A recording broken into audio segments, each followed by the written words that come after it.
출판사에서 퇴근하는 길은 늘 도서관처럼 조용했다. 세 권의 교정본과 내일 아침까지 검토해야 할 원고 파일을 담은 노트북이 어깨를 짓눌렀다. 아내와 딸이 기다리는 집으로 향하는 발걸음은 무거웠지만 편집팀장으로서의 책임감은 더 무거웠다. 그게 내 삶의 리듬이었다. 열쇠로 현관문을 여는 순간 익숙하지 않은 멜로디가 귓가를 스쳤다. 집 안에서 흘러나오는 피아노 소리였다. 작년 민정의 생일에 내가 선물한 전자 피아노가 지금까지 거실 한쪽에서 장식품처럼 있었다는 걸 생각하면 의외였다. 대학 시절 음악을 전공했던 아내는 결혼 후 피아노를 거의 치지 않았다. 아이를 키우고 집안일을 하는데 시간이 없었다고 했다. 하지만 내심 그건 핑계라는 걸 알고 있었다. 음악에 대한 열정이 사그라든 건 내 탓이기도 했다. 아빠, 예진이가 현관으로 달려왔다. 11살 딸아이의 눈빛은 오늘따라 특별히 반짝였다. 피아노 학원 다니기로 했어요. 윤 선생님이 저보고 재능 있대요. 아내가 부엌에서 나왔다. 40세라는 나이가 무색하게 여전히 아름다웠다. 하지만 언제부턴가 눈가에 생긴 미세한 주름과 헤어스타일의 변화는 내게 묘한 불안감을 주었다. 그녀에게서 느껴지는 이 낯선 생기는 또 다른 무엇을 의미하는 걸까? 오늘 예진이 초등학교 근처에 새로 생긴 피아노 학원에 데려갔어. 원장님이 프리랜서 작곡가래. 우리 예진이 소질 있대. 민정의 목소리에는 오랜만에 들려오는 설렘이 있었다. 한때 음대에서 칸타타를 부르던 그녀의 목소리에 음악적 울림이 돌아온 것 같았다. 내가 채우지 못했던 무언가가 돌아온 듯한 그 표정에 알 수 없는 감정이 스쳤다. 그날 저녁, 민정은 오랜만에 화장을 지우지 않은 채로 잠들었다. 나는 그걸 알아채고도 모른 척했다. 묻지 않는 게 우리 부부의 불문율이었으니까. 그녀의 일기장을 들여다보는 대신 나는 내게 주어진 원고 교정에 집중했다. 다른 사람의 이야기를 다듬는 일은 내게 익숙했지만 정작 내 이야기를 어떻게 써내려가야 할지는 몰랐다. 다음 주 수요일 예진이 피아노 수업이 있던 날이었다. 민정은 아침부터 머리를 정돈하고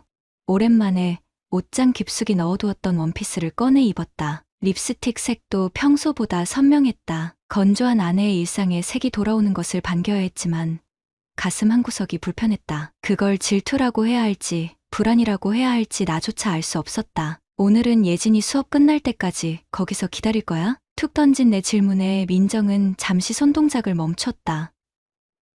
원장님이 학부모도 음악 감상 시간에 참여해도 좋다고 하더라고. 민정의 볼이 살짝 붉어졌다. 15년 결혼 생활 동안 잊고 있었던 대학 시절 그녀를 처음 만났을 때의 모습이 겹쳐 보였다. 그때도 그녀는 음악 이야기를 할 때면 이렇게 볼을 붉혔었다. 저녁 식탁에서 예진이는 멈추지 않고 피아노 선생님 이야기를 했다. 윤 선생님은 제가 치는 거 듣고 제 마음이 어떤지 알아맞혀요. 신기해요. 아빠는 제 마음 잘 몰라요. 아이의 말이 가슴을 찔렀다. 나는 언제부터 가족의 마음을 읽지 못하게 된 걸까? 출판사에서는 작가의 의도를 정확히 파악하고 독자의 마음까지 예측해야 하는 일을 하면서도 정작 내 가족의 마음은 읽지 못했다. 그 선생님, 이름이 뭐라고 했지? 윤지우 선생님이요.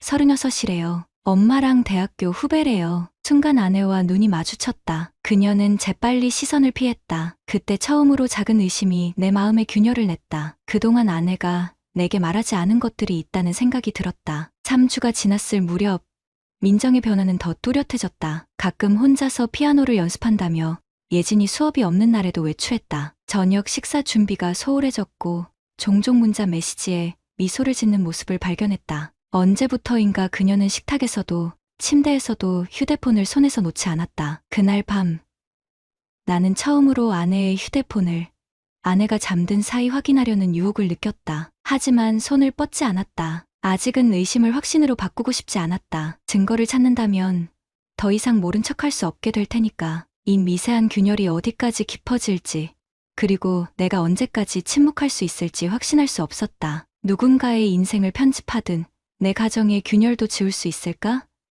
그날 밤 처음으로 가슴이 답답해 잠들지 못했다. 침대 옆 탁자 위에 놓인 아내의 향수 냄새가 전보다 더 강하게 느껴졌다. 어느 출판사 편집자든 사소한 오류를 발견하는 데 능숙하다. 반복되는 문장, 맞지 않는 시제, 흐름을 깨는 단어 하나까지. 내 일상에도 그런 오류들이 하나둘 쌓이고 있었다. 의심이라는 빨간 펜으로 줄을 그어야 할 순간들. 처음엔 사소했다. 민정이 갑자기 피아노 곡들을 찾아 듣기 시작한 것. 아침마다 거울 앞에서 보내는 시간이 길어진 것. 스마트폰을 내려놓지 않는 것. 특히 저녁 식사 후 설거지를 하면서도 메시지가 올 때마다 젖은 손을 황급히 닦는 모습이 낯설었다. 키움증권에서 자꾸 광고 문자가 와요. 민정의 변명이 가볍게 흘러갔다. 아내가 주식에 관심을 가진 적은 한 번도 없었다. 그날 밤 민정의 휴대폰이 잠시 자리에 놓였을 때 나는 처음으로 남의 메시지를 엿보는 사람이 되었다. 손가락이 떨렸다. 크로를 내리자 키움증권이 아닌 윤 선생님이라는 이름의 메시지들이 쌓여 있었다. 오늘 치신 쇼팽은 정말 아름다웠어요. 마치 그때 대학 시절로 돌아간 것 같았습니다. 그 메시지를 본 순간 가슴 한구석이 무너져 내리는 느낌이었다. 더 읽고 싶지 않았지만 손가락이 멈추지 않았다. 토요일에는 예진이 수업 없으니 혹시 여유 되시면 성인반 레슨 어떠세요? 그동안 잊고 있던 음악적 감성을 다시 찾아보는 시간. 욕실에서 물 내리는 소리가 들렸다. 급히 휴대폰을 제자리에 놓았다. 내 심장은 토론회 전날 원고를 급히 수정하는 것처럼 요동쳤다. 다음 날 출근길에 몰래 아내의 캘린더를 확인했다. 토요일 오전 11시. 개인 레슨이라고 적혀 있었다. 예진이는 그날 친구 생일 파티에 가기로 했었다. 사흘이 지났다. 토요일 아침, 민정은 평소보다 더 공들여 준비했다. 평소 건조하게 묶었던 머리카락을 살짝 웨이브를 주워 내렸고 오랫동안 사용하지 않던 향수를 뿌렸다. 오랜만에 피아노를 제대로 배워보려고 대학 때 전공했는데도 이제는 초보가 된 것 같아서. 민정은 거울을 보며 말했지만 내 눈을 똑바로 보지 않았다. 그녀가 현관문을 나서는 모습을 바라보며 처음으로 아내를 미행해볼까 생각했다. 하지만 그런 행동은 우리 부부 사이의 마지막 신뢰마저 깨는 일이었다. 대신 아내가 나간 빈집에서 예진이 피아노 학원비 결제 내역을 찾아보았다. 거실 서랍에서 발견한 영수증은 의심을 확신으로 바꾸기에 충분했다. 예진이 수업료 외에 성인 레슨 프라이빗이라는 항목이 있었다. 주 2회, 토요일과 수요일. 수요일은 예진이 수업 직후 시간이었다. 금액은 일반 수업의 2배. 전화기를 들어 윤지후의 피아노 학원에 전화를 걸었다. 가슴이 터질 듯 뛰었다. 안녕하세요. 윤지후 피아노 아카데미입니다. 젊은 여성의 목소리가 들렸다. 혹시 성인 수업 문의하려고 하는데요. 토요일 11시에 수업 가능할까요? 아, 죄송합니다. 토요일 11시는 이미 예약이 차 있습니다. 원장님의 프라이빗 레슨이에요. 숨이 턱 막혔다. 전화를 끊고 이마에 맺힌 식은땀을 닦았다. 머릿속에서는 이미 아내와 윤지우가 피아노 앞에 나란히 앉아있는 모습이 그려졌다. 그의 손이 건반 위에 아내의 손을 이끄는 모습, 그리고 피아노 의자에서 가까워지는 두 사람의 어깨. 그날 저녁, 민정은 평소보다 말수가 적었다. 하지만 눈가의 생기는 더 밝아져 있었다. 나는 원래 과묵한 사람이었기에 내 침묵이 평소와 다르다는 것을 그녀는 알아채지 못했다. 엄마, 오늘 피아노 많이 쳤어요? 손가락에서 향수 냄새 나요. 예진의 순진한 질문에 민정의 얼굴이 순간 굳었다. 나는 아이의 관찰력에 놀랐다. 내가 미처 발견하지 못한 것을 11살 딸아이가 알아차렸다.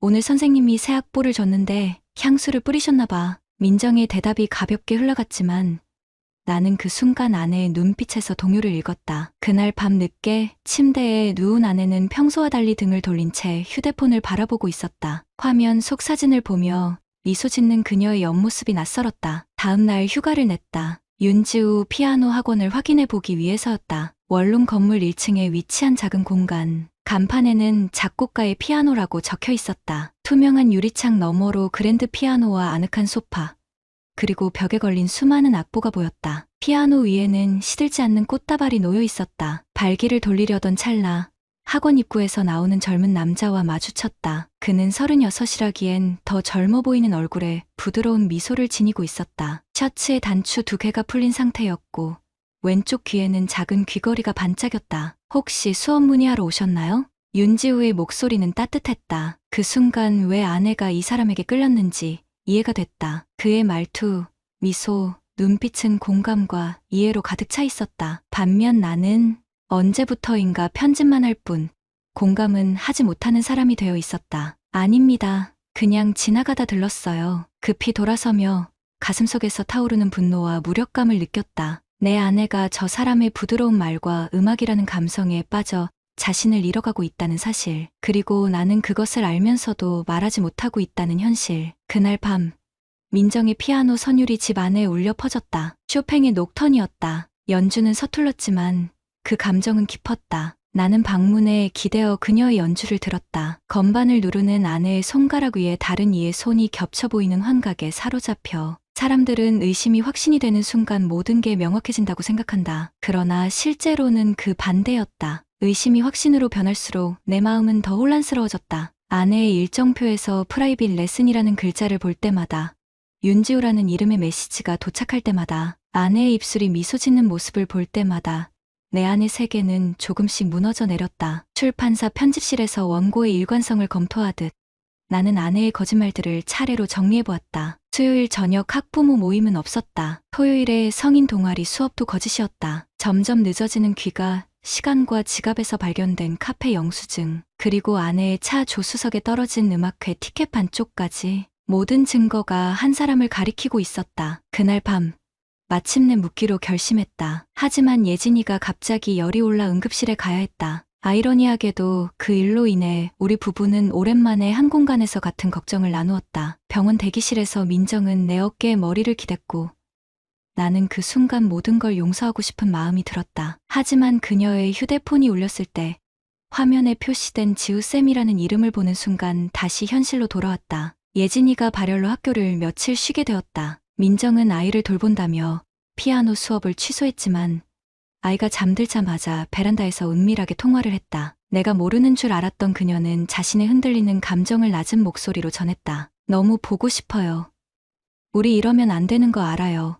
같은 말들이 새벽 공기를 타고 내 귀에 꽂혔다. 다음 날 예진이의 열이 내리자 민정은 다시 밖으로 나갔다. 잠깐 장 보고 오겠다는 말을 남긴 채 나는 그녀의 차 번호를 애플 위치 공유 앱으로 추적했다. 동네 마트가 아닌 강남의 한 아파트 단지에 멈춰 있었다. 윤지우의 자택 주소라는 것을 이미 알고 있었다. 그곳에서 그녀의 위치는 2시간 동안 고정되어 있었다. 집에 돌아온 민정의 머리카락은 젖어 있었다. 비가 와서라고 했지만 창밖은 맑았다. 거실에 앉아 TV를 보는 척하는 내 옆으로 그녀가 앉았다. 아내의 목덜미에서 나는 향기는 그녀가 평소 쓰는 향수가 아니었다. 손가락은 피아노를 친 듯 약간 붉었다. 예진이 숙제는 다 했어? 평소와 다름없는 일상적인 대화를 시도했지만 내 목소리가 떨리는 것을 느꼈다. 아내는 고개를 끄덕이며 핸드폰을 확인했다. 메시지가 왔는지 입술 끝이 살짝 올라갔다. 화면을 급히 가렸지만 늦었다. 그 순간 내 인내가 한계에 달했다. 윤지우라는 사람,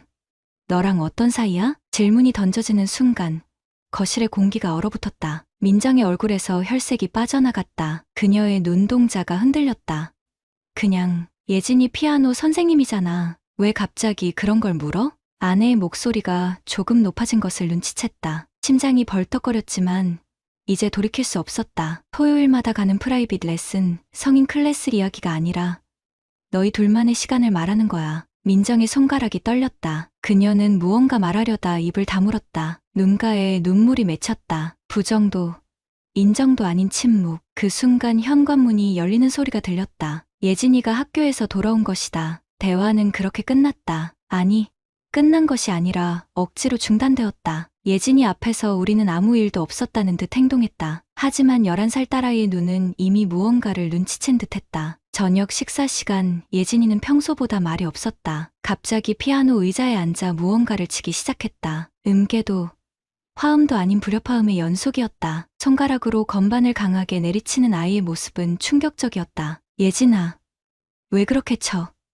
곡이 그런 거니? 민정이 다가가 물었다. 예진이의 대답은 우리 모두를 얼어붙게 했다. 엄마가 이렇게 쳐요. 윤 선생님이랑 있을 때 나 봤어요. 수업 끝나고 돌아오는데 엄마가 선생님 손 잡고 피아노 치는 거. 엄마 눈빛이 무서웠어요. 아이의 말에 민정은 얼굴이 하얗게 변했다. 나는 가슴이 찢어지는 듯한 통증을 느꼈다. 그동안 예진이가 얼마나 혼란스러웠을지 상상조차 할 수 없었다. 내 자신이 알아채지 못한 것을 감정적으로 더 예민한 아이가 먼저 발견한 것이다. 그날 이후 예진이는 피아노 수업을 거부했다. 밤에 자주 악몽을 꾸었고 학교 성적도 떨어졌다. 담임 선생님께 연락이 왔을 때 아이가 미술 시간에 까맣게 칠한 피아노 그림을 그렸다는 소식을 들었다. 가정 상담을 권유받았다. 민정은 피아노 학원을 옮기자고 제안했지만 예진이는 단호하게 거부했다. 피아노 치기 싫어요. 그 소리만 들으면 엄마랑 선생님 생각나요. 같은 시간 내 휴대폰에 한 통의 문자가 왔다. 안녕하세요.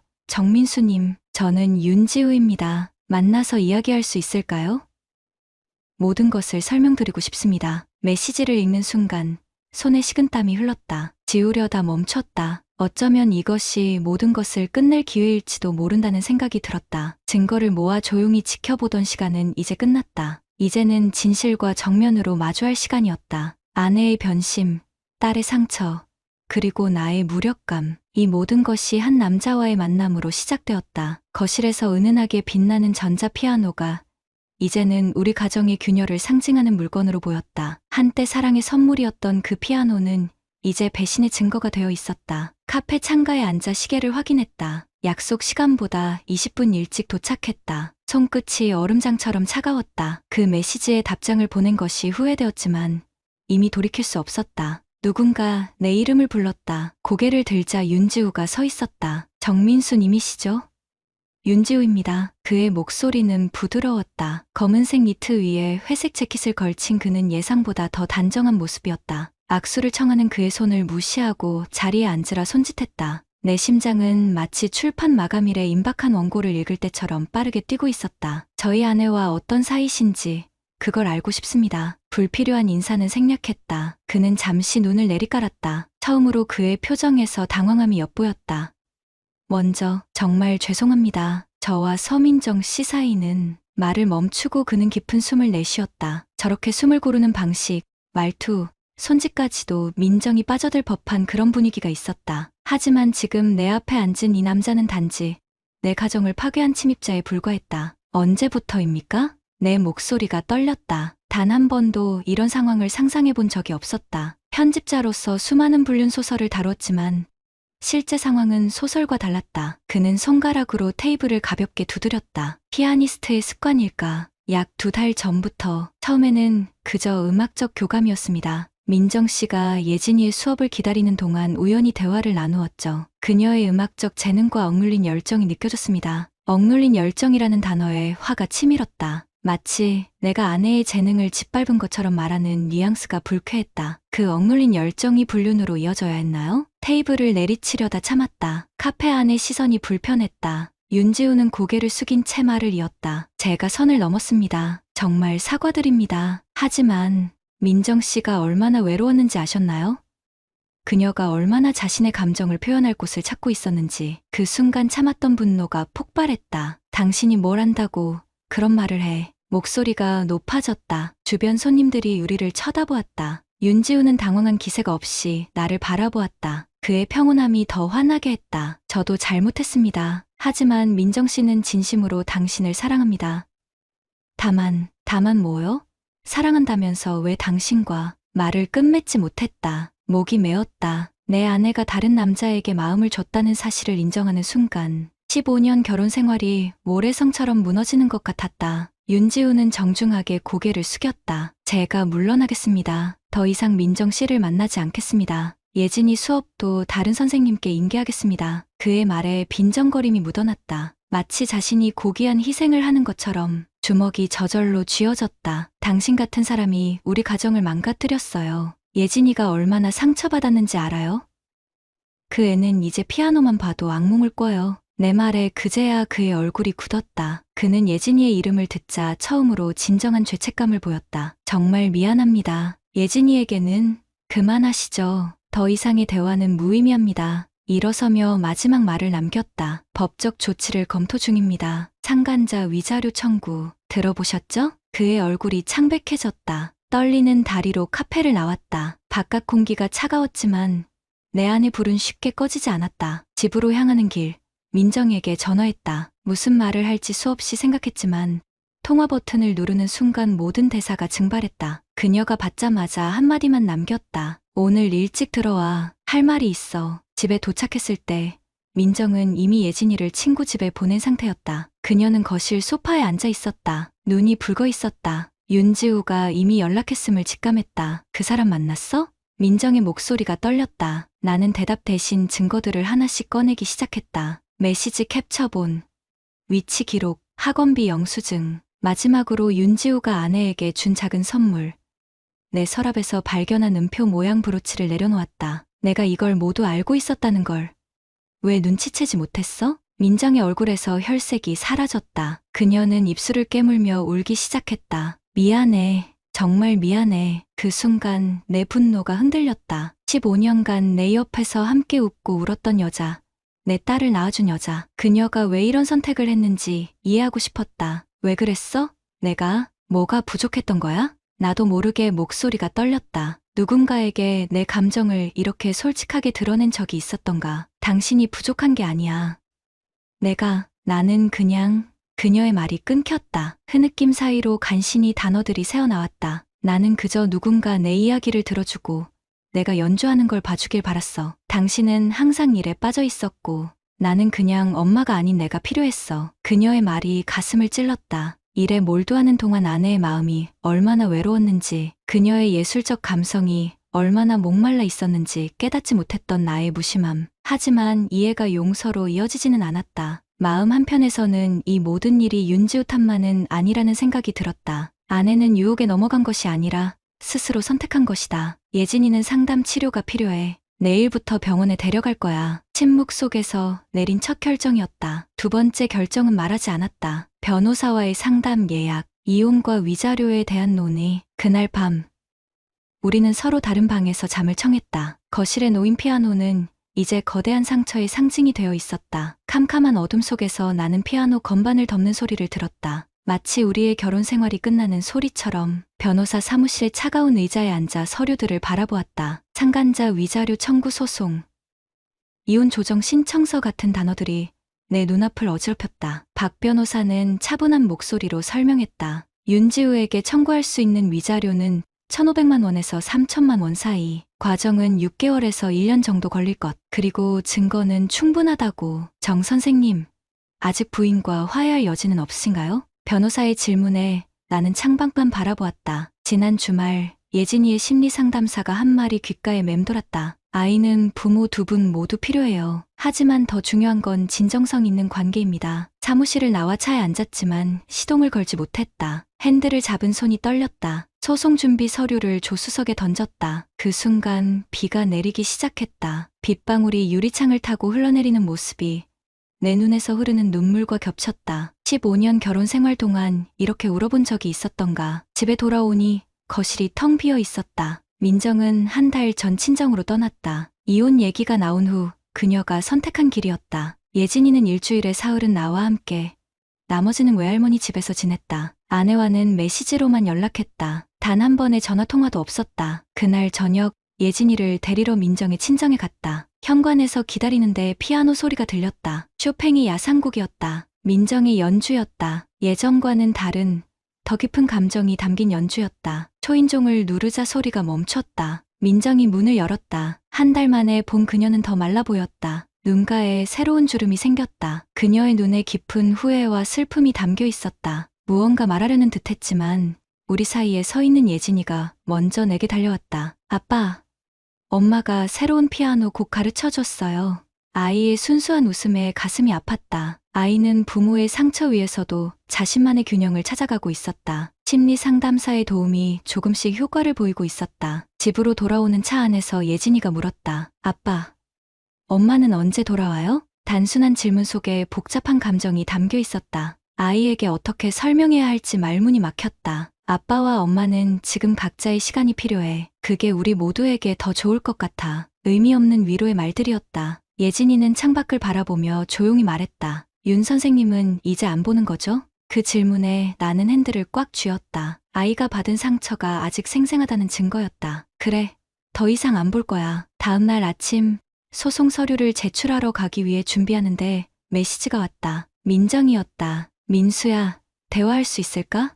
정말 중요한 얘기가 있어. 3주 만에 연락이었다. 무시할까 고민했지만 답장을 보냈다. 그날 저녁 예진이가 학원에 간 시간에 민정이 집으로 왔다. 그녀는 떨리는 손으로 종이 한 장을 내밀었다. 윤지우에게 쓴 절교 편지였다. 변호사를 통해 전달했다는 내용과 함께 더 이상의 접촉을 거부한다는 내용이었다. 다 끝냈어. 그리고 이건 내 치료사가 쓰라고 한 편지야. 두 번째 편지에는 그동안의 진심이 담겨 있었다. 왜 외도를 했는지, 어떤 감정적 결핍이 있었는지, 그리고 그것이 얼마나 후회스러운 실수였는지, 특히 예진이에게 준 상처에 대한 깊은 자책이 묻어났다. 나는 편지를 읽고 한참을 침묵했다. 마음 한켠에서는 용서하고 싶었지만 다른 한편으로는 세상이 무너지는 배신감이 여전했다. 윤지우에 대한 위자료, 소송 준비 중이야. 내 말에 민정은 고개를 끄덕였다. 놀랍게도 그녀는 반대하지 않았다. 알아. 그래야 공정해. 내가 저지른 일이니까. 다만 그녀의 목소리가 떨렸다. 예진이를 위해서라도 우리가 완전히 끝내기 전에 한 번만 더 생각해 볼 수 있을까? 그 질문이 공중에 떠돌았다. 바로 대답하지 않았다. 우리 사이에 놓인 건 단순한 외도가 아니라 신뢰의 붕괴였다. 3개월이 흘렀다. 참관자 소송은 진행 중이었다. 윤지우는 처음에 변호사를 통해 항변했지만 증거가 너무 명백했다. 결국 합의 조정안이 왔다. 2천만 원의 위자료와 공식 사과문. 내게는 돈보다 사과가 더 중요했다. 그 기간 동안 민정과 나는 가족 상담을 받았다. 처음에는 예진이를 위한 형식적인 만남이었지만 차츰 우리의 문제로 초점이 옮겨갔다. 표현하지 못했던 감정들, 15년간 쌓인 오해와 기대, 그리고 각자의 외로움까지. 어느 상담 세션에서 나는 처음으로 내 마음을 완전히 열었다. 나도 당신이 필요했어. 매일 밤 원고와 씨름하면서도 옆에서 피아노 치는 당신을 듣고 싶었어. 하지만 표현하지 못했지. 민정의 눈에서 눈물이 흘렀다. 우리는 처음으로 서로의 결핍을 인정했다. 소송이 마무리된 날, 윤지우의 사과문을 받았다. 끝까지 읽지 않고 찢어버렸다. 이미 중요하지 않았다. 중요한 건 우리 가족의 앞날이었다. 그날 밤, 거실 피아노 앞에 예진이와 민정이 함께 앉았다. 그동안 덮여있던 피아노 덮개가 열렸다. 처음에는 어색하게 한 두 누르던 예진이가 점차 자신감을 찾았다. 그리고 민정이 조심스럽게 화음을 더했다. 완벽한 연주는 아니었다. 간혹 틀린 음도 있었고 예진이의 손가락이 떨리기도 했다. 하지만 그 불완전한 화음 속에서 나는 희망을 보았다. 민정은 아직 집에 돌아오지 않았다. 완전한 용서도 완전한 이혼도 아닌 어딘가에 우리는 서 있었다. 상처는 여전했지만 이제 그 상처를 인정하고 마주할 용기가 생겼다. 거실 한켠에 놓인 피아노는 더 이상 배신의 상징이 아니었다. 깨진 화음을 다시 맞춰가는 불완전하지만 진실된 우리 가족의 모습을 비추는 거울이 되어가고 있었다. 리사이틀이 끝난 무대처럼 지난날의 열정은 사그라들었지만 관객이 떠난 빈 공연장에서도 여운은 남는 법이다. 우리의 이야기는 끝나지 않았다. 다만 다른 조성의 곡이 시작되고 있었다. 구독자님들, 오늘 사연 댓글로 공유해 다른 분들과 함께 의견 나눠보세요. 저도 읽어보며 소통하겠습니다. 내 이름은 최도윤.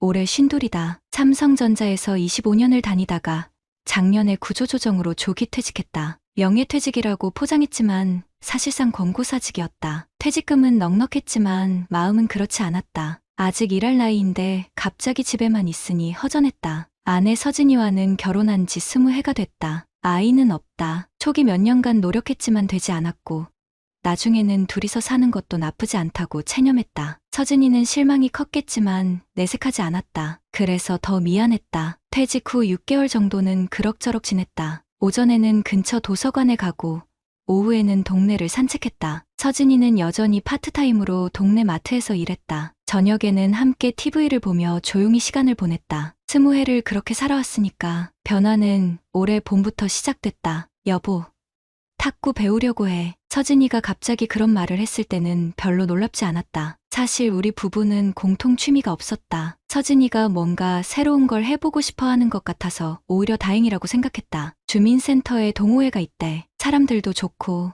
나는 고개를 끄덕였다. 집에 나만 있으니 서진이도 답답했을 것이다. 처음 몇 주는 정말 괜찮았다. 서진이는 일주일에 2~3번 탁구를 치러 나갔고 집에 돌아오면 오늘 배운 기술이나 동호회 사람들 이야기를 들려줬다. 오랜만에 보는 밝은 표정이었다. 그런데 한 달쯤 지나면서 뭔가 달라지기 시작했다. 먼저 옷차림이 바뀌었다. 예전에는 편한 트레이닝복을 입고 나갔는데 어느 순간부터 몸에 딱 맞는 운동복을 입기 시작했다. 브랜드도 아디다스, 나이키 같은 비싼 걸로 바뀌었다. 이거 언제 샀어? 아, 탁구 칠 때 편하라고. 다른 사람들도 다 이런 거 입더라고. 설명은 그럴듯했지만 뭔가 석연치 않았다. 서진이는 원래 옷에 별로 신경 쓰지 않는 사람이었다. 향수도 그랬다. 결혼 20년 동안 향수를 뿌리고 나간 적이 몇 번이나 있었을까. 그런데 탁구 치러 갈 때마다 은은한 향이 났다. 향수 뿌렸네? 운동하면서 냄새 날까봐. 실내잖아. 그것도 일리는 있었지만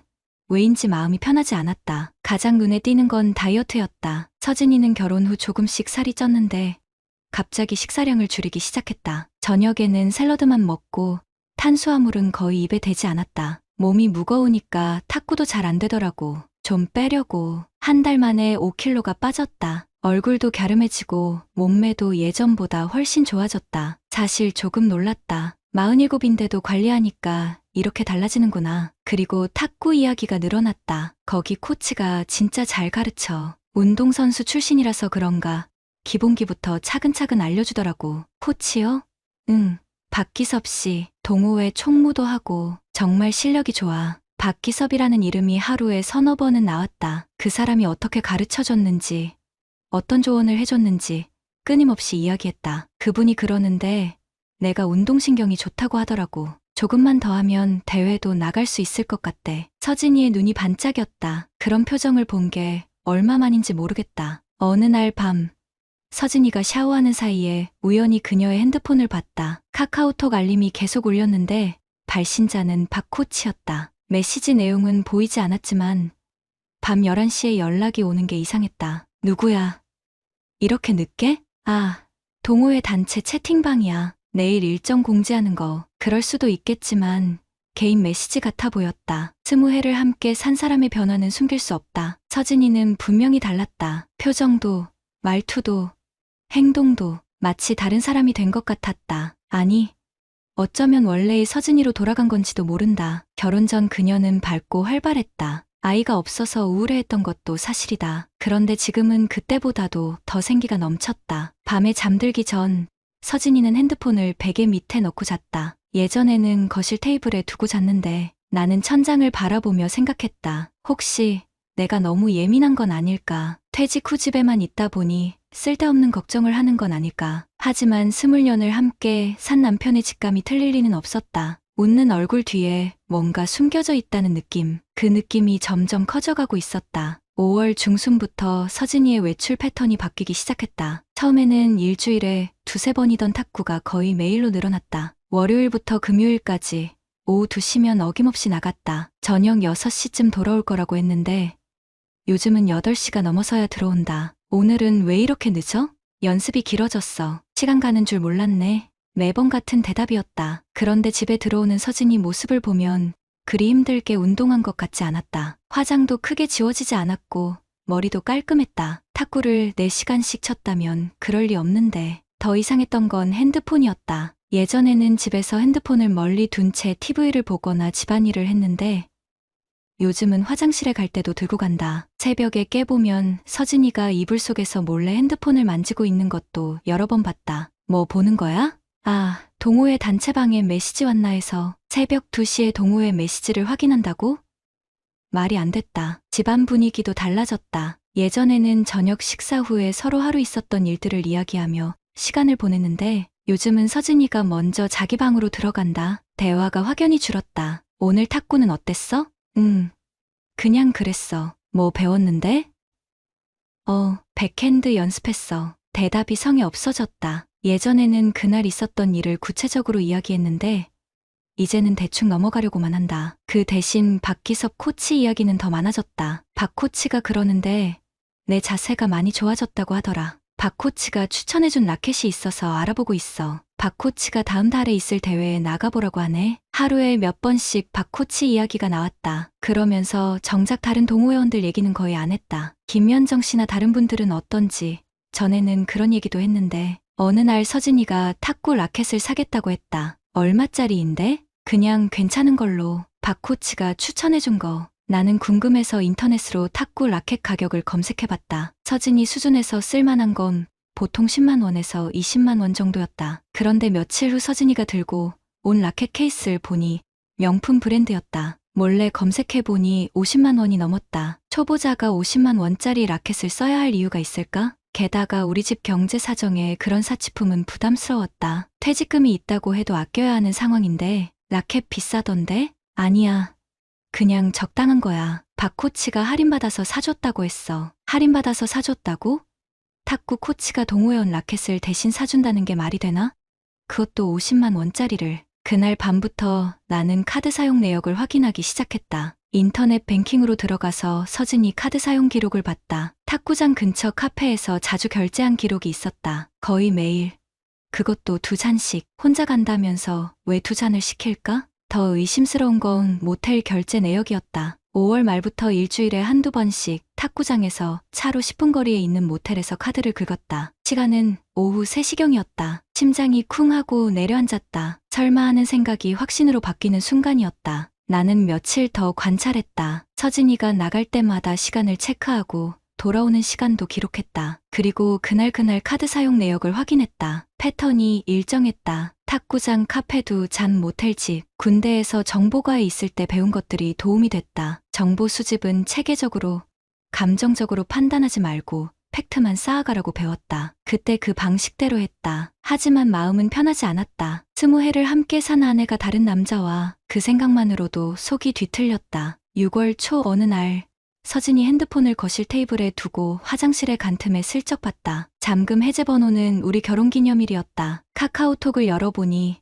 박코치와의 대화방이 맨 위에 있었다. 마지막 메시지는 전날 밤 11시 30분에 온 것이었다. 내일도 기대돼요. 당신과 함께하는 시간이 제일 행복해요. 서진이의 답장은 하트 이모티콘 3개였다. 손이 떨렸다. 이건 탁구 코치와 수강생 사이의 대화가 아니었다. 연인 사이의 대화였다. 더 올라가서 봤다. 5월부터의 대화 내용들이 있었다. 오늘 남편이 의심하는 것 같아요. 조심해야죠. 하지만 우리 사랑은 숨길 수 없어요. 당신 품에 있으면 20대로 돌아간 기분이에요. 나도 그래요. 이런 감정이 이 나이에 다시 올 줄 몰랐어요. 더 이상 볼 수 없었다. 화장실에서 물 내리는 소리가 들려서 급하게 핸드폰을 원래 자리에 놓았다. 그날 밤 나는 잠을 이룰 수 없었다. 옆에서 편안하게 자고 있는 서진이를 보면서 생각했다. 20년 우리가 함께 보낸 시간이 이 사람에게는 아무 의미도 없었던 걸까? 아이 없이 둘이서만 살아온 시간들, 힘들 때 서로 의지했던 순간들, 모든 게 거짓이었나? 다음날 아침 서진이는 평소와 다름없이 행동했다. 오늘도 탁구 가야지. 대회 준비 때문에 연습이 많아. 그러면서 거울 앞에서 화장을 진하게 했다. 예전에 비해 확실히 신경을 많이 쓰고 있었다. 나는 묵묵히 지켜봤다. 이제 확실해졌다. 더 이상 의심이 아니라 확신이었다. 하지만 섣불리 움직이면 안 됐다. 군인 시절 작전을 세울 때 배운 것처럼 충분한 정보를 수집하고 완벽한 계획을 세워야 했다. 서진이가 집을 나서는 뒷모습을 보면서 다짐했다. 이제 진짜 시작이다. 확신이 선 이상 더 이상 미루면 안 됐다. 나는 체계적으로 움직이기 시작했다. 먼저 증거 수집부터 시작했다. 집에 몰래 카메라를 설치하는 건 불법이니까 합법적인 방법을 생각해야 했다. 우리 집 현관문에는 원래 도어벨 카메라가 달려 있었다. 나는 그걸 좀 더 성능 좋은 걸로 바꿔서 화각을 넓혔다. 서진이가 언제 나가고 들어오는지, 어떤 차림으로 나가는지 모두 기록됐다. 차에도 블랙박스가 있었지만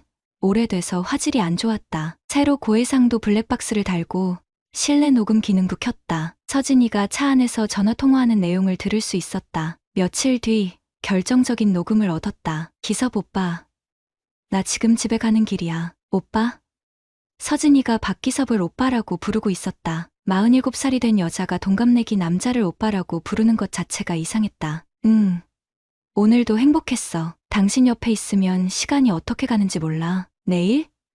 내일은 남편이 집에 있을지도 몰라. 요즘 의심하는 것 같아서 조심해야 할 것 같아. 그래도 보고 싶어. 어떻게든 시간 만들어 볼게. 통화 내용을 들으면서 가슴이 답답했다. 20년을 함께 산 아내가 다른 남자에게 하는 말들. 나에게는 한 번도 하지 않았던 달콤한 말들이었다. 다음은 메신저 복원이었다. 서진이 핸드폰은 클라우드 백업이 되어 있었다. 계정은 우리가 공동으로 쓰던 아이디였다. 컴퓨터로 접속해서 백업된 메시지들을 확인할 수 있었다. 5월부터 지금까지 박기섭과 주고받은 메시지가 수백 개였다. 처음에는 탁구 기술에 대한 내용이었지만 점점 사적인 대화로 바뀌어갔다. 박기섭이 먼저 선을 넘었다. 서진 씨는 정말 매력적이에요. 남편분이 부러워요. 그런 말씀 하시면 안 되죠. 솔직한 마음인데요. 이런 말 하면 안 되는 거 알지만 자꾸 생각나요. 서진이는 처음에는 거부하는 듯 했다. 하지만 며칠 지나지 않아서 톤이 바뀌었다. 오빠도 저 같은 아줌마가 좋으세요? 아줌마가 무슨 소리예요. 서진 씨는 정말 아름다운 여성이에요. 남편은 저한테 그런 말 안 해준 지 오래예요. 그 메시지를 보는 순간 가슴이 먹먹해졌다. 내가 서진이에게 소홀했던 건 사실이었다. 20년을 함께 살다 보니 당연하게 여겼던 것들이 많았다. 고마운 말, 예쁘다는 말, 사랑한다는 말을 언제부터 안 했을까? 하지만 그렇다고 해서 불륜이 정당화되는 건 아니었다. 메시지는 점점 더 노골적으로 변했다. 당신과 함께 있으면 20대로 돌아간 기분이에요. 나도 그래요. 서진 씨 같은 분을 만날 줄 몰랐어요. 이런 감정이 이 나이에 다시 올 줄 몰랐어요. 우리 운명인가 봐요. 운명이라니. 그들은 불륜을 운명적인 사랑이라고 포장하고 있었다. 기혼자끼리 만나놓고 무슨 운명이란 말인가. 더 충격적인 건 최근 메시지들이었다. 오늘 병원 갔다 와야겠어요. 왜요? 어디 아프세요? 피로감이 심해서요. 혹시 몰라서. 혹시 그거? 모르겠어요. 확인해봐야 할 것 같아요. 이 메시지를 본 순간 머리가 하얘졌다. 설마 임신을? 20년 동안 아이가 없었는데 다른 남자아이를? 다행히 며칠 후 메시지에서 오해였다는 걸 확인했지만 그 순간의 충격은 잊을 수 없었다. 이제 박기섭에 대해서도 알아봐야 했다. 인터넷으로 검색해보니 그의 신상 정보를 어느 정도 파악할 수 있었다. 49세. 이혼 경력 1회. 현재 구청 계약직. 전 부인과는 5년 전에 이혼했는데 이유가 불륜이었다. 그때도 기혼 여성과 바람을 피웠다가 들켰던 것이다. 상습범이었다. 이런 남자가 우리 동네 주민센터에서 탁구를 가르치고 있었던 것이다. 충분한 정보가 모였다고 판단한 나는 변호사를 찾아갔다. 도봉구청 근처에 있는 법무법인이었다. 50대 중반쯤 되어배는 변호사가 내 이야기를 차분히 들었다. 증거는 충분해 보입니다. 카드 사용 내역, 메신저 대화, 녹음 파일까지. 다만 직접적인 현장 사진이나 영상이 있으면 더 확실하겠지만요. 위자료는 얼마 정도 받을 수 있을까요? 무자녀 부부시니까 일반적인 경우보다는 낮을 수 있습니다. 하지만 20년 결혼 생활을 고려하면 1,500만 원에서 2,500만 원 정도는 가능할 것 같습니다. 생각보다 적었지만 돈이 중요한 게 아니었다. 잘못에 대한 대가를 치르게 하는 게 목적이었다. 참관자와 배우자를 함께 고소할 수도 있고 따로 할 수도 있습니다. 어떻게 하시겠습니까? 따로 하겠습니다. 아내와는 이혼 조정을 신청하고 박기섭은 별도로 고소하겠습니다. 현명한 판단입니다. 변호사와 상담을 마치고 나니 마음이 조금 정리됐다. 이제 구체적인 계획이 서기 시작했다. 하지만 아직 한 가지 더 해야 할 일이 있었다. 박기섭이라는 인간을 직접 확인하는 것이었다. 나는 일주일 동안 탁구장 근처에서 그를 관찰했다. 오후 2시쯤 되면 주민센터에 나타났고 여러 사람들과 탁구를 쳤다. 서진이와 있을 때와 다른 사람들과 있을 때 확실히 달랐다. 서진이에게는 특별히 친근하게 대했고 자주 스킨십을 했다. 그리고 오후 5시쯤 되면 서진이와 함께 탁구장을 나왔다. 차는 따로 타고 카페로 향했다. 1시간 정도 카페에서 시간을 보낸 후 모텔로 들어갔다. 모든 과정을 사진으로 찍었다. 얼굴이 선명하게 나오게, 두 사람이 함께 있다는 게 확실하게 보이게. 일주일간의 추적 끝에 결정적인 증거들을 확보했다. 이제 모든 준비가 끝났다. 그날 밤, 평소와 다름없이 집에 들어온 서진이를 보면서 생각했다. 내일이면 모든 게 끝난다. 20년의 결혼 생활이, 우리가 함께 꿈꿨던 미래가. 하지만 후회는 없었다. 잘못한 사람이 대가를 치러야 한다는 게 내 신념이었다. 모든 준비가 끝났다. 디데이는 탁구 동호회 정기 회식이 있는 토요일로 정했다. 그 전주 금요일, 나는 마지막 증거 수집에 나섰다. 오후 1시 30분, 평소보다 30분 일찍 탁구장 근처에 도착했다. 차 안에서 대기하면서 고해상도 카메라를 준비했다. 오후 2시 10분, 서진이가 주민센터에 들어갔다. 예상대로 몸에 딱 맞는 흰색 운동복에 화장도 진하게 했다. 50만 원짜리 라켓 가방을 들고 있는 모습도 선명하게 찍었다. 4시 50분 박기섭과 서진이가 함께 탁구장에서 나왔다. 박기섭은 키 175cm 정도의 운동으로 다져진 체격이었다. 서진이보다 2살 많은 49살 치고는 젊어 보였다. 두 사람이 주민센터 앞에서 대화하는 모습을 연속으로 찍었다. 박기섭이 서진이 어깨에 손을 올리는 순간, 서진이가 그의 팔을 자연스럽게 만지는 순간, 일반적인 사제 관계가 아니라는 게 명백했다. 5시 15분, 두 사람은 각자 차를 타고 이동했다. 목적지는 예상대로 탁구장에서 500m 떨어진 온누리 카페였다. 나는 카페 맞은편 주차장에서 망원렌즈로 내부를 촬영했다. 창가 자리에 앉은 두 사람, 박기섭이 서진이 손을 잡고 있었다. 서진이는 수줍어하면서도 거부하지 않았다. 그들의 표정은 연인 그 자체였다. 6시 20분, 결정적인 순간이 왔다. 두 사람이 카페를 나와서 걸어간 곳은 리베라 모텔이었다. 모텔 입구로 들어가는 장면을 정면에서 선명하게 찍었다. 박기섭이 서진이 허리에 손을 두르고 들어가는 모습까지. 8시 10분, 두 사람이 모텔에서 나왔다. 서진이의 머리가 조금 흐트러져 있었고 옷도 처음보다 구겨져 있었다. 무엇을 했는지 명백했다. 모든 장면이 카메라에 담겼다. 이제 더 이상의 증거는 필요 없었다. 토요일 저녁 7시 탁구 동호회 정기 회식이 열렸다. 장소는 탁구장 근처 삼겹살집이었다. 나는 6시 50분에 도착해서 미리 자리를 잡았다. 동호회원들이 하나둘 들어왔다. 총 15명 정도였는데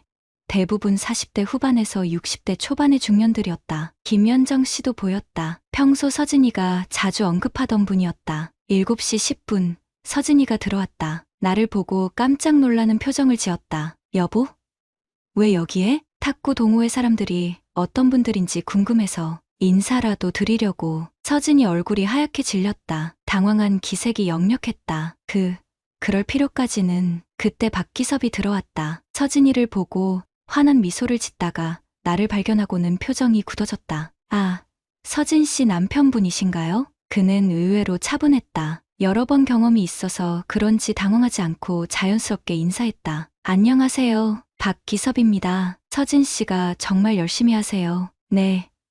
집에서 자주 이야기 들었습니다. 평범한 인사를 주고받았지만 공기는 차가웠다. 서진이는 계속 불안해했고 박기섭은 나를 경계하는 눈빛이었다. 회식이 시작되고 1시간 정도 지났을 때 나는 자리에서 일어났다. 잠깐 말씀드릴 게 있습니다. 갑작스러운 말에 모든 사람들이 나를 쳐다봤다. 나는 미리 준비해둔 노트북을 테이블 위에 올렸다. 여러분께 보여드릴 영상이 있습니다. 서진이가 급하게 내 팔을 잡았다. 여보, 뭐 하는 거야? 잠깐만 보세요. 나는 노트북 화면을 켜고 프로젝터에 연결했다. 미리 준비해둔 장비였다. 벽면에 영상이 크게 투사됐다. 첫 번째 영상, 탁구장 앞에서 박기섭이 서진이 어깨에 손을 올리는 장면. 두 번째 영상, 카페에서 손을 잡고 있는 장면. 세 번째 영상, 결정적인 순간, 모텔로 들어가는 장면. 객장 안이 조용해졌다. 모든 사람들이 화면을 바라보고 있었다. 누군가가 어머나 하고 작게 탄식했다. 서진이가 비명을 질렀다. 안 돼, 그만해. 하지만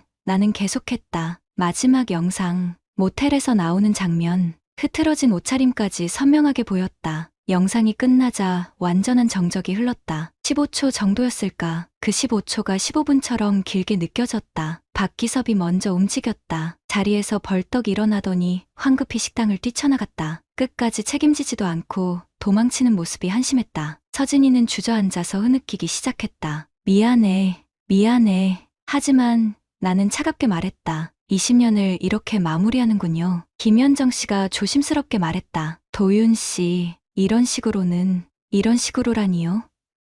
그럼 어떤 식으로 해야 했을까요? 모른 척 살라고요. 나는 모든 사람들을 둘러봤다. 여러분은 알고 계셨죠? 이 두 사람이 이상하다는 걸. 몇 명이 고개를 끄덕였다. 역시 알고 있었던 것이다. 군인은 조용히 움직이고 정확하게 끝냅니다. 이제 법적인 절차를 밟겠습니다. 나는 노트북을 정리하며 마지막으로 말했다. 서진 씨, 변호사 연락처 드릴게요. 이혼 조정 신청서는 월요일에 접수할 예정입니다. 서진이는 고개도 들지 못했다. 20년 결혼 생활이 이렇게 끝나는 순간이었다. 식당을 나오면서 김연정 씨가 따라왔다. 도윤 씨, 사실 우리도 이상하다고 생각했어요. 그 둘이 너무 노골적이었거든요. 왜 말씀 안 해주셨어요? 어떻게 그런 말을 해요? 그리고 확신도 없었고 그녀의 말이 맞았다. 다른 사람이 나서서 할 일이 아니었다. 집으로 돌아가는 길, 마음이 복잡했다. 분노, 안도감, 허탈함이 뒤섞여 있었다. 하지만 후회는 없었다. 잘못한 사람들이 대가를 치러야 한다. 그게 내 신념이었고 오늘 그걸 실행에 옮겼다. 이제 진짜 시작이었다. 회식장에서의 일이 있은 후 사흘 뒤 서진이가 짐을 쌌다. 친정에 가서 지낼게. 당분간은 좋습니다. 더 이상 할 말이 없었다. 20년을 함께 산 사람과 이렇게 차갑게 헤어질 줄은 상상도 못했지만 이미 우리 사이에는 돌이킬 수 없는 강이 흘렀다. 서진이는 짐을 싸면서 몇 번이나 말을 하려다가 멈췄다. 사과를 하고 싶어 하는 것 같았지만 나는 들을 준비가 되어 있지 않았다. 도윤아, 정말 미안해. 결국 그녀가 먼저 입을 열었다. 미안하다고 달라지는 건 없어요. 나도 모르게 그렇게 됐어. 기섭 오빠가 내 얘기를 너무 잘 들어줘서. 그만하세요. 변명은 듣고 싶지 않습니다. 서진이는 더 이상 말하지 않았다. 20년 동안 함께 모은 살림살이 중 자신 것만 챙겨서 친정으로 떠났다. 그날 저녁 집은 썰렁하게 비어 있었다. 월요일 아침 일찍 법원에 가서 이혼 조정 신청서를 접수했다. 그리고 같은 날 오후에는 박기섭을 상대로 상간자 소송을 제기했다. 변호사가 예상했던 대로 절차는 순조롭게 진행됐다. 증거가 너무나 명확했기 때문이다. 한 달 후, 첫 번째 조정 기일이 있었다. 서진이는 법원에 나왔지만 말이 거의 없었다. 재산 분할은 간단했다. 아파트는 4명이었고 대출도 거의 정리된 상태였다. 예금도 대부분 내 통장에 있었다. 부인이 위자료를 포기하신다면 재산 분할도 최소한으로 하겠습니다. 변호사의 제안에 서진이는 고개를 끄덕였다. 잘못을 저지른 죄책감 때문인지 아니면 빨리 끝내고 싶어서인지 모르겠지만 순순히 응했다. 두 번째 조정에서 이혼이 성립했다. 결혼 20년의 역사가 법원 서류 한 장으로 정리됐다. 박기섭과의 소송은 좀 더 오래 걸렸다. 그는 처음에는 적극적으로 대응하려고 했다. 변호사도 선임하고 반박 자료도 준비했다. 하지만 내가 제출한 증거들 앞에서는 어떤 변명도 통하지 않았다. 특히 결정적이었던 건 김현정 씨 증언이었다. 법정에서 그녀는 차분하게 말했다. 두 분이 이상하다는 건 동호회 사람들 대부분이 알고 있었습니다. 다른 사람들하고는 확실히 다르게 행동했거든요. 너무 가깝게 지내서 보기에 민망할 정도였어요. 박기섭의 변호사가 반박했다. 단순한 사제 관계일 수도 있지 않습니까? 김현정 씨는 고개를 저었다. 50대 여자가 보기에도 그냥 사제 관계는 아니었어요. 눈빛부터 다르더라고요. 중년 여성의 증언은 설득력이 있었다. 결국 박기섭은 항복했다. 3차 재판에서 그의 변호사가 합의를 제안했다. 피고가 위자료 2천만 원을 지급하고 합의하고자 합니다. 나는 거절했다. 법원 판결을 받겠습니다. 끝까지 가고 싶었다. 합의가 아니라 공식적인 판결로 그의 잘못을 인정받고 싶었다. 2달 후 1심 판결이 나왔다. 피고는 원고에게 위자료 2,200만 원을 지급하라. 생각보다 높은 금액이었다. 재판부는 판결문에서 피고가 기혼자임을 알면서도 지속적으로 불륜 관계를 유지한 점, 탁구 지도자라는 위치를 이용해 기혼 여성을 유혹한 점 등을 무겁게 봤다고 밝혔다. 박기섭은 항소하지 않았다. 판결 확정 후 한 달 만에 위자료를 지급했다. 아마 대출을 받아서 갚은 것 같았다. 그 후로 박기섭의 소식을 들은 적이 있다. 주민센터에서 해고당했고 동네에서도 소문이 퍼져서 살기 어려워졌다고 했다. 결국 다른 지역으로 이사를 갔다는 얘기였다. 서진이는 어떻게 지내는지 모르겠다. 이혼 후 연락을 끊었다. 가끔 궁금하기도 하지만 굳이 알 필요는 없다고 생각한다. 탁구 동호회는 자연스럽게 해체됐다. 그날 회식 이후로 모임이 없어졌다. 아무도 먼저 나서서 다시 시작하자고 하지 않았다. 이혼 확정 후 6개월이 지났을 때 나는 큰 결정을 했다. 제주도로 이사하기로 한 것이다. 서울에서는 아무래도 과거의 기억들이 너무 많았다. 새로운 곳에서 새로운 삶을 시작하고 싶었다. 퇴직금과 위자료, 그리고 아파트를 팔아서 마련한 돈이면 제주도에서 여유롭게 살 수 있었다. 제주시 애월읍에 작은 단독주택을 샀다. 바다가 보이는 조용한 동네였다. 53세의 새로운 터전에서 혼자 사는 삶이 시작됐다. 처음에는 적응이 쉽지 않았다. 20년 동안 누군가와 함께 살다가 혼자 지내려니 외로웠다. 하지만 시간이 지나면서 혼자만의 시간이 나쁘지 않다는 걸 깨달았다. 아침에 일어나서 바다를 보며 커피를 마시고,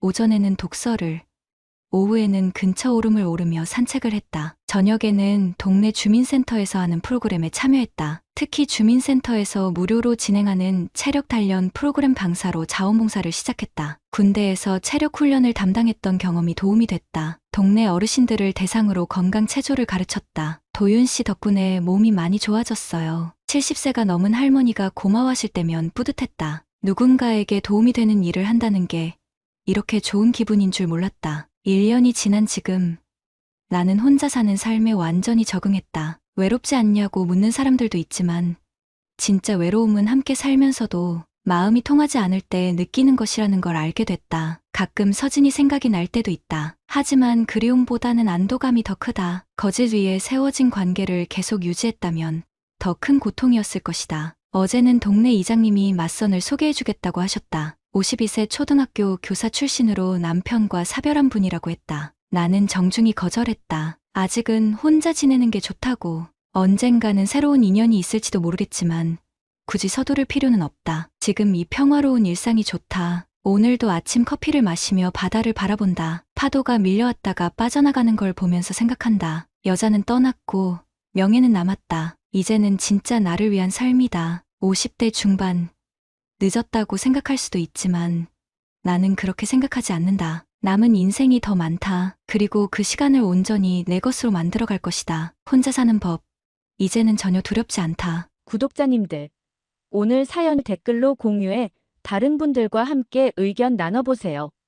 저도 읽어보며 소통하겠습니다.